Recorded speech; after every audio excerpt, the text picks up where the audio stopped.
Okay, refractive index. There are three ways that we're going to be calculating this, and I'll be using water waves to do it. So we've got deep water, shallow water.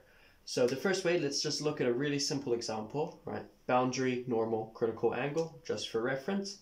Really simple example, a wave traveling directly through, perpendicular to the boundary, no refraction, right? So we've got our deep waves and then our shallow waves here. So V increases, and we can actually use this. We can measure the velocity. So this really only works with water waves because you can measure those a lot easier than other types of waves. But we can take, N, our refractive index is N, is equal to V1 over V2. And that is our first way of finding the refractive index. V1 over V2, V1 over V2. So this here, the velocity here, divided by the velocity there, and that will give us the refractive index. So now let's look at a different way of finding the refractive index, and this one requires a bit more complex math. We're going to be using trigonometry. So let's say we have a wave that comes in this way. And this is shallow, so it bends away from the normal. There we go.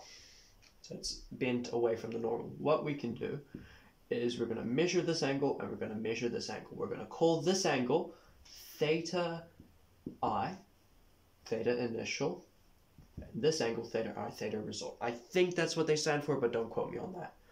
So what we can do is refractive index is equal to sine theta I over sine theta r, and that will also give us the refractive index. And one thing to check your math is you can use multiple different methods of finding it and see if you have approximately the same number with an experimental error, of course. Now there's another third final way of doing it that does not require you to even look at theta r. You can ignore it completely. Instead, you can measure the critical angle, so we're going to call that theta c. And instead, you can do N, the refractive index, is equal to 1 over sine theta I times theta c. And that will also give you the refractive index.